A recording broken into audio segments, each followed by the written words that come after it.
Hey, welcome back to Expanded Octets. So we've got niobium pentabromide here, sketched with 5 shared pairs around it.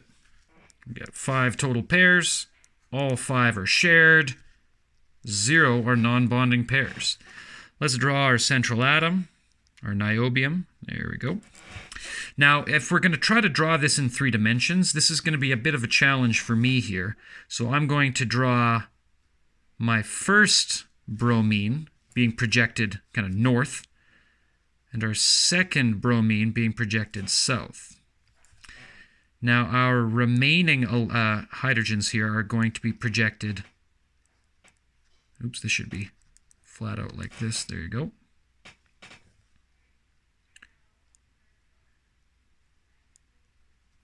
This is kind of going behind the plane, and then this is coming straight out at us here.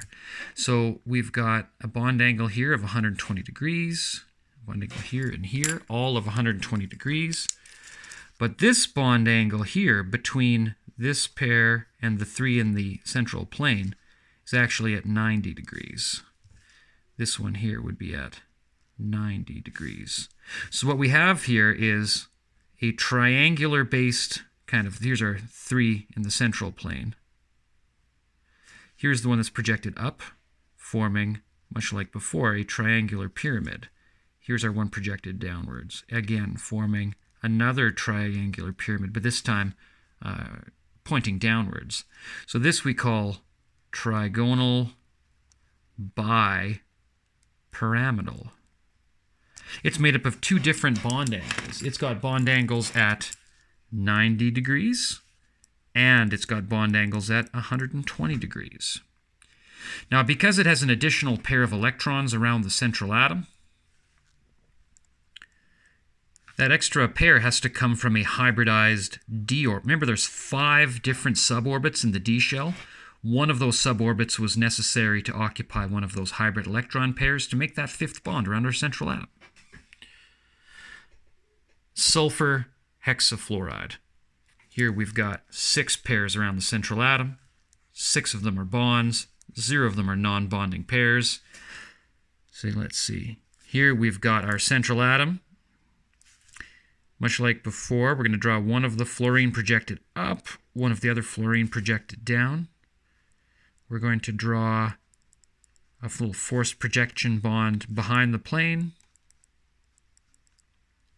And we're going to draw another forced projection bond towards the plane. And what we end up here is a square at the center.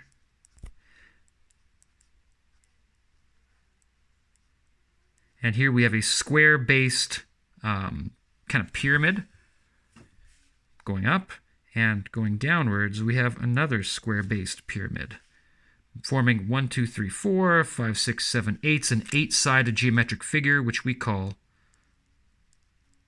an octahedron, or an octahedral shape. Now the bond angle between every electron pair here is 90 degrees, all 90 degrees, and then the bond angle between the central square planar and the one at the top here is also 90 degrees, so it's 90 degrees in every direction. Our 6 pairs of total electrons around our central atoms require that we have the first 4 orbits, S and the 3 p's, and then the final 2, sp3, d2 hybridized. Now the last one is a little bit tricky here. So this is the carbonate ion, CO3 2-. Here what you'll notice is I've drawn carbonate, all of its resonance structures. You'll notice in the first resonance structure we have 2 formal charges on each of these 2 oxygen. In the next structure we've got our formal charges on these oxygen atoms, and in our final structure we've got them on these 2. So because we've got, there we go, finish that off. So because we've got resonance here, this isn't 2 singles and a double. All 3 of these structures exist simultaneously. So it's better to say that these are 3 1 1/3 bonds, where that pi electron pair, that second pair of electrons here, is delocalized and is distributed evenly across all 3 of these bonds. all exist in superposition. It's pretty cool.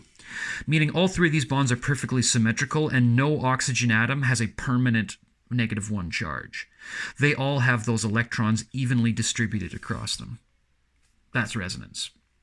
But what we'll notice here is that we've got 3 total pairs of electrons around the central atom that are hybridized. Pi electrons are not hybridized, but rather they are unhybridized p-shell electrons that overlap. We learned a little bit about this in a previous lesson, if you recall. These are not hybridized. So of the 3 pairs around the central atom, 3 of them are shared, and 0 of them are non-bonding pairs. Again, the pi electron pair that we see in this double bond is unhybridized and is not included in this set. So when we draw out our structure of carbonate, we have our carbon central atom, we have our oxygens, we have our bond angles here of 120 degrees in every direction. What shape is this? If you said trigonal planar, gold star.